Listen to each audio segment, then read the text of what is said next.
when your stock drops, then pulls back, what's a healthy pullback as long as it doesn't do what? Go past what? 50%, right? The higher it goes, the greater the odds of what? That now it pulls back to where? No new low, halfway, right? So think about this. Drop halfway. But if it goes too far, now it's halfway this way, right? Does that make sense? Okay, now look at what it did. Where's halfway? It goes too far. Now cut this one in half and watch what happens.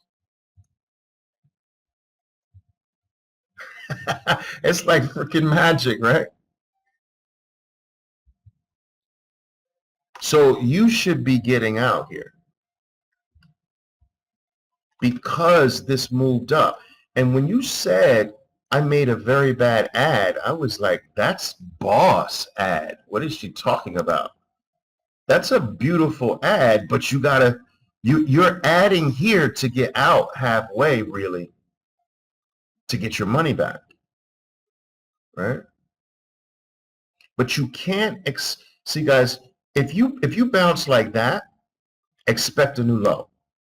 If you bounce like that, expect a new low. If you bounce like that, do not expect a new low anymore, right? And so that's what happened. You bounce too hard, no new low. Okay. After this, it's just the hoping game, right? This is the hoping game. But I do get it, and your stop wasn't hit. This can be, this is enough bars to bring the stop down on top of time. So this would be a time stop. So you can have a time stop rule, Sophie. Like you can say, look, if there's 8 bars of, you can have an 8-bar stop. You can have a 10-bar time stop. Like for 8 bars or 10 bars, the stock's doing nothing. It's not triggering a stop. It's not triggering a profit take. I'm out. Time is money. Now that's optional. That's not, a time stop is not mandatory. It's optional.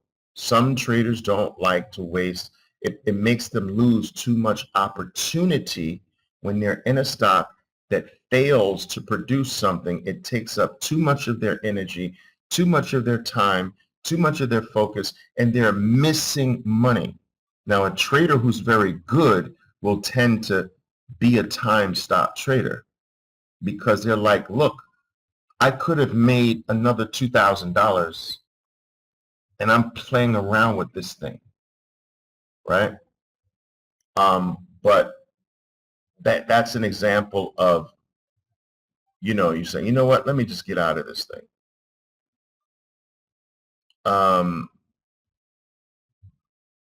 After going so many bars and doing nothing, okay? Because at this point, it's clear that what you thought was going to happen ain't happening, right? It's clear. So it's gone wrong already. So that's why I was saying now we're just in hope. I know it's gone wrong, but I hope it starts going right again. And the moment you cross over into the land of hope, you've already lost. You follow what I'm saying, Sophie?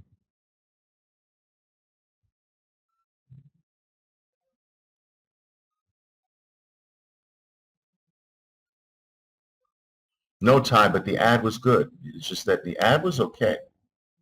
She just should not have expected a new low. Now, one other thing.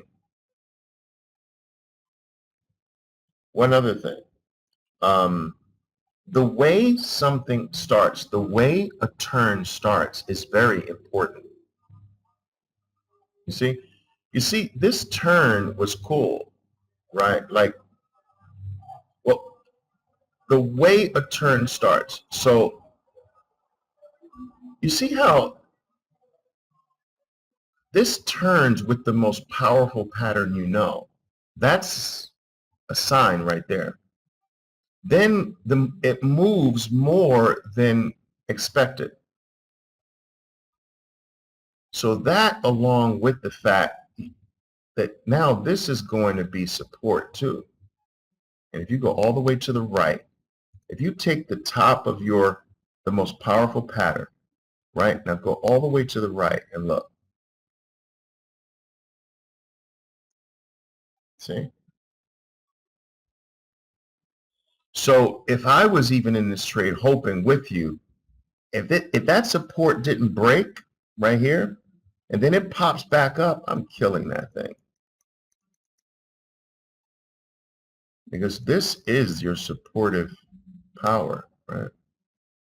Remember, these fat green bars, they shoot their power to the right, right? They shoot their power to the right.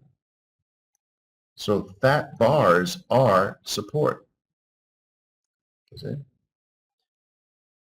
Now, you can get so far away from a fat bar that it stops. You put it so far in the distance that it stops being support. But the same way that this green bar shoots its power to the right, fat red bars shoot their power to the right as well. Look. You see where your rally came to? So your rally comes right into the range of resistance and falls back to the range of support. So now your stock is literally in its own trap zone. It's got resistance above and it's got support beneath, and it's trapped. Eventually all traps are broken, and that's when you get stopped out, when it's broken the other way.